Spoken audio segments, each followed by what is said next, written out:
चलें जी, अब हम अपनी नेक्स्ट स्लाइड में क्लासिफिकेशन ऑफ लिपिड्स का थर्ड पॉइंट डिस्कस करते हैं, जो कि है फॉस्फोलिपिड। सबसे पहले मैं आपको थोड़ा सा ओवरव्यू दे दूं कि फॉस्फोलिपिड का स्ट्रक्चर एक्चुअली होता कैसे। केमिकली अगर इसका स्ट्रक्चर की बात करें तो इसमें एक्चुअली दो मेजर चीजें आ जाती हैं। इसमें एक तो नाइट्रोजनस बेस आ जाती है, दूसरे इसमें फॉस्फोटाइडिक एसिड आ जाता है। क्लियर है। अब अगर हम फॉस्फोटाइडिक एसिड में बात करें तो फॉस्फोटाइडिक एसिड जो है वो तीन चीजों के मिलने से जो है वो बनता है। सबसे पहले फॉस्फोटाइडिक एसिड में एक अल्कोहल जो कि ग्लिसरॉल, दूसरी जो है वो फैटी एसिड, और तीसरे नंबर पर जो है वो फॉस्फ्यूरिक एसिड है। ये तीनों चीजें जब मिलेंगी तो फॉस्फोटाइडिक एसिड जो है वो बनेगा। ठीक है, मेजर दो चीजें बनती हैं मिलके जो है वो कंबाइन करने से फॉस्फोलिपिड बनती है। नंबर वन हमने बात कर दी फॉस्फोटाइडिक एसिड और the other one is nitrogenous base. ये दोनों चीजें जब मिलेंगी तब जो हमें रिजल्टेंट मिलेगा वो फॉस्फोलिपिड्स बनेंगे। क्लियर है। ये तो हो गया कुछ इसका आप कह सकते हैं कि केमिकल स्ट्रक्चर। अगर हम इसके जनरल स्ट्रक्चर की बात करें तो मैं यहाँ ड्रॉ करने की कोशिश करती हूँ।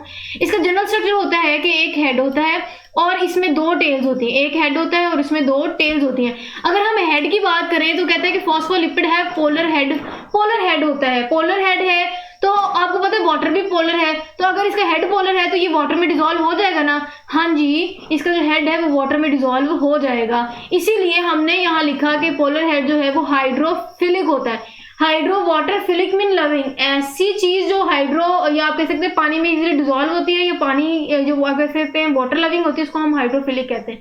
तो कहते हैं क्योंकि हेड पोलर है, वाटर पोलर है, इन दोनों की नेचर सेम है, तो ये जो वाटर में डिसॉल्व इजीली हो जाता है। अगर हम इनकी टेल्स की बात करें तो इनकी जो ये दोनों टेल्स हैं ये नॉन पोलर इन नेचर होती हैं। वाटर पोलर है, ये पोलर में वाटर में डिसॉल्व नहीं होंगी। जब ये वाटर में डिसॉल्व नहीं होंगी तो इनको हम हाइड्रोफोबिक कहते हैं। Hydro mean water, phobic mean phobia. आपने ये वर्ड सुना होगा फोबिया का जी, किसी को हाइड्रोफोबिया है, किसी को वाटर फोबिया, मतलब आप कह सकते हैं हेट या डरना, या आप कह सकते हैं इस वर्ड में आ जाता है। तो जो इनकी वाटर टेल्स हैं ये वाटर या हाइड्रोफोबिक कहा जाती है। क्लियर है। इसका जो आपको स्ट्रक्चर भी क्लियर हो गया। नेक्स्ट पॉइंट डिस्कस करते हैं। उसको डिस्कस करने से पहले मैं आपको ये बता दूं कि जो अगर हम इसके जनरल स्ट्रक्चर की बात कर रहे हैं कि इसका जनरल स्ट्रक्चर है जिसमें हेड है, दो टेल्स है। अब हम देखेंगे कि हेड में एक्चुअली क्या क्या चीजें आती हैं। तो हेड में जो है वो दो चीजें आ जाती हैं। सबसे पहले हेड में आ जाता है नाइट्रोजनस बेस आ जाता है। क्लियर है। और दूसरे नंबर पे हेड में जो चीज मौजूद होती है वो होती है फॉस्फेट ग्रुप। क्या होती है? Phosphate group. क्लियर है।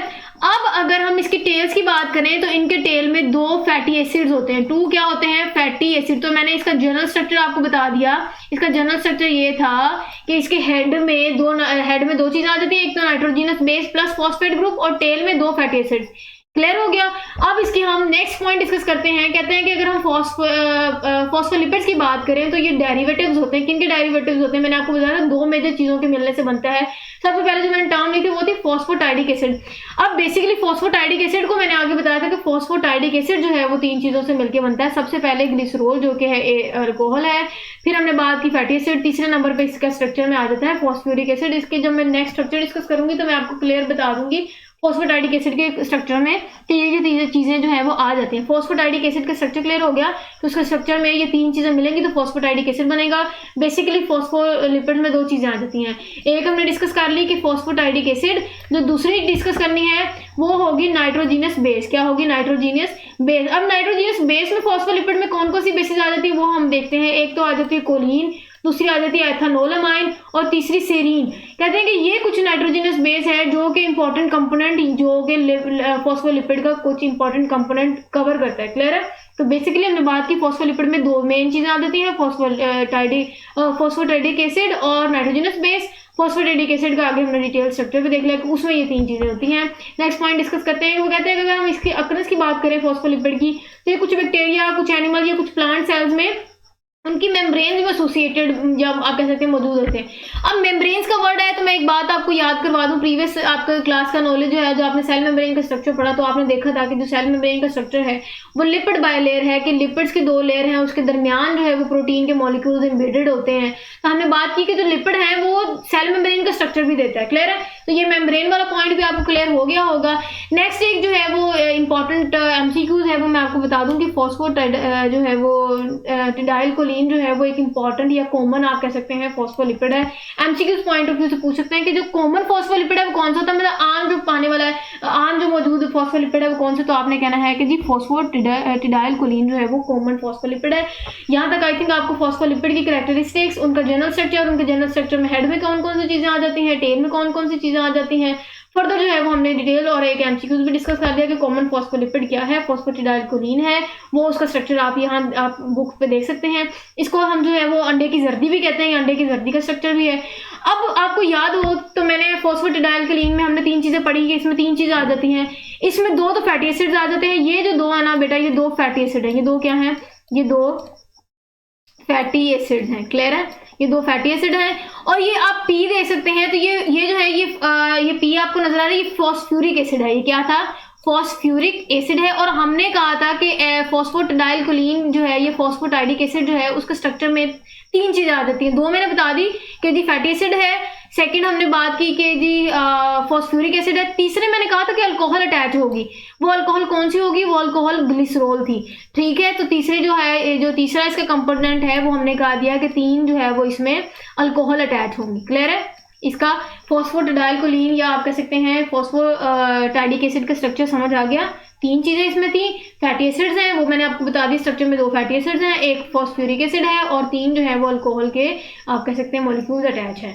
यहाँ तक स्ट्रक्चर आपकी बुक का क्लियर हो गया। अब फर्दर उन्होंने ये चीज भी डिस्कस किया, कहते हैं कि जो है वो फॉस्फेटिडिक एसिड की बात करें तो कंपोज ऑफ 1 जो है वो ग्लिसरॉल, हमने बता दिया 1 ग्लिसरॉल अटैच होता है, जो कि और फिर 2 फैटी एसिड हैं जो कार्बन नंबर 1 और कार्बन नंबर 2 पे अटैच होता है ग्लिसरॉल के साथ। एक फैटी एसिड जो है वो अटैच होता है कार्बन नंबर 3 के साथ, नाइट्रोजनस बेस है कुछ अटैच।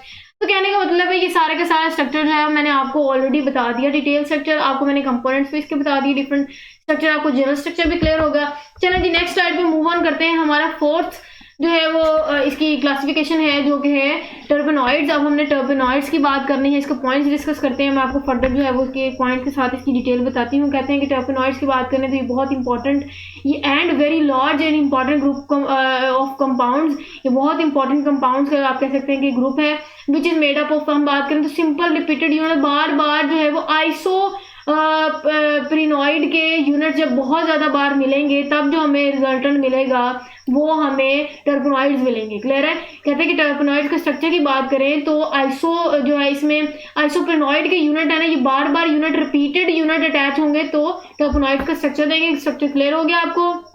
कहते हैं कि these units by consideration is different ways give rise to compound, जैसा कि वो कहते हैं कि रबड़ आपने देखा होगा, कैरोटिनॉइड्स हो गया, स्टीरॉइड्स हो गया, टर्पेनेसिस हो गया, ये कुछ ऐसे स्ट्रक्चर्स हैं जो आपको जो है वो टर्पेनॉइड्स का स्ट्रक्चर बनाने के रिजल्टेंट पे हमें ये चीज़ें जो है वो बन जाती हैं हमारी